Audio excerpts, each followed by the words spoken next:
За нөхцөл байдал бол одоо энэ жил ирэх тусмал улам хүндэрч байна шүү дээ. Одоо тэгээд худаг уус гэдэг бол одоо ер нь бол хордоод хүнсэн дээр хэрэглэхэ болсон бид нар худаг уусаа.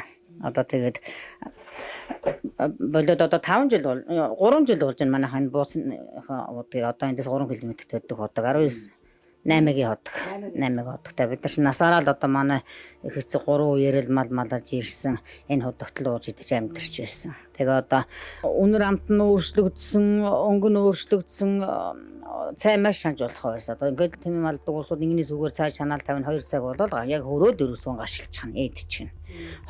Тэгээд буцлагтаараа ингээд дээгүүр савнгийн хөөс шиг юм тунаад л байдаг болцсон. Одоо энэ бүхэл худгууд тийм. Тэгээд арай юу юм гээд одоо энэ урдлынхаа гүнийхээ худгуудаас л аавна. Тэгээд одоо энэ гүний худгууд ч гэсэн ялгаа байхгүй. Арай гашилчихгүй мөрдлөнгөө ингээд хөөсөн тунаал байж байна. Одоо мал усалж байсан ч хөөсөрчил байна, буцлагж байсан ч хөөсөрчил байна.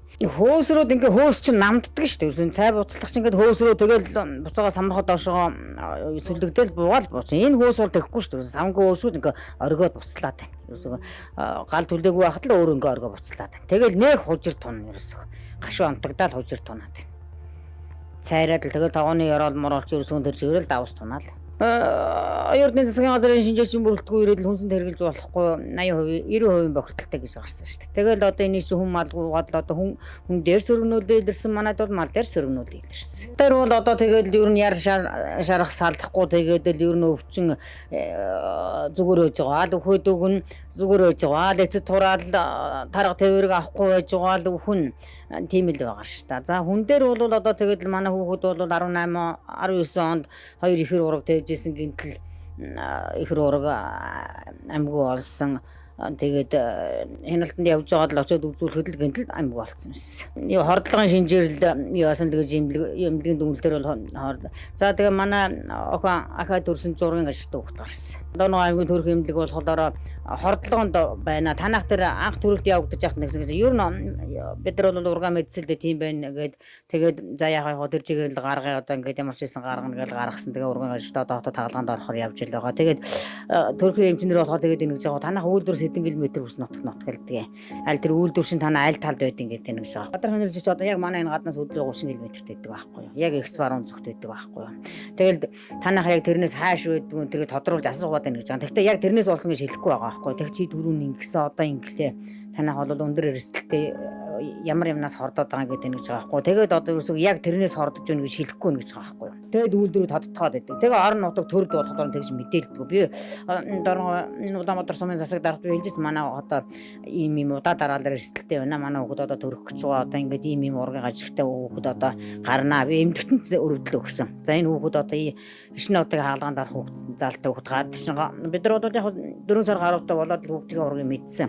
Тэгээд эхний ялхаас бүртгэлд юу хам манай аймгийн эмнэлэг бол анхан шатнаас нь буруу явагдсан. Юу хал онцлог ураг гажигтай гэдэг онц тодронгуутал хот руу их нялхас төрүүлэх байсан юм билээ. Тэгээ аймагтаа төрүүлээ. Тэгээ хөхөх ямарч боломжгүй өрөө нүрийн хөхтөө хөхтэй хөхөх ямарч боломжгүй. Тэгээд ерөөсөө аймгийнхаа эмнэлэг төрүүлээ. Тэгээ хотод сар гаруй болгоод хөрөөд очиход танай аймгийн эмнэлэг ямар хариуцлагагүй. Ийм хүний чинь анхандаа л ургийн гажиг явагдаж ил байсан л бол манай хяналтанд төрүүлэх ёстой байсан. Тийм учраас одоо та нар бол энэ шиг тэгээ хөх мөхнөөс нь гарахгүй шууд тэгээ тэр нэг юу тагнаа тавьчихдаг юм билээ шүү дээ. Хөөх тагнаагаа тавьчихдаг юм билээ. Тэгээ шууд ихээ зөвгөр хооллох хэвээр байсан хүүхдээ танаа эмнэлэг анханаас нь балалчжээ. Одоо тэгээд бид нар хүүхдээ өгч чадахгүй болохоор яхан шууд хөхнөөс нь гаргаж чаар тэжээвэр болгож тэжээхэд хүртэл асар асуудалтай байгаа юм чи тэр хүүхдээ чинь тэгээ тагнаа хүүхд чинь тэгээ яаж идэж ууж чадах юм. Тэгээд одоо нийт 8 удаагийн хаалганд орно гэж байгаа хүүхэд. Одоо 2 дахь хаалганд орох гээд хот руу явцсан байна. Засаг дарга мэдээлэл авдаг юм уу? Мэдэхгүй. Би засаг даргатай гэдэг өнөөдөр дөөрөөсөн сонсож байна. Ер нь би бол тэр засаг дарга гэдэг хүн нэг яг нэг сая нэг энэ хавар төлийн тоо аваад нэг явж гин лээ. Нэг ирсэн.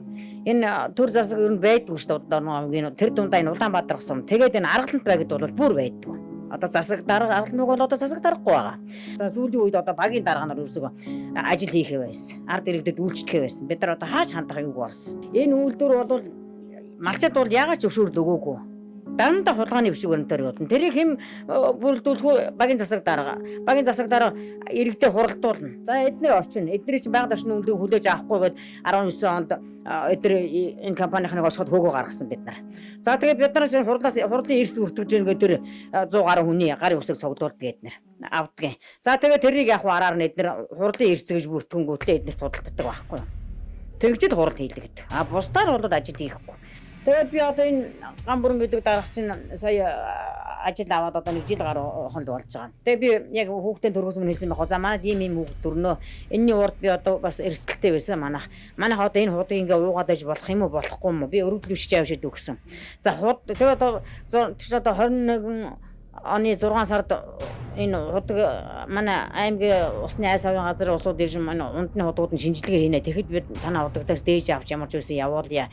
Та тэр бол юу гэсэн чимээгүй байж гэдгсэн байхгүй. За тэгээд хүлээгээл өнөөдөр хүртэл шинжилгээ аваагүй л байж.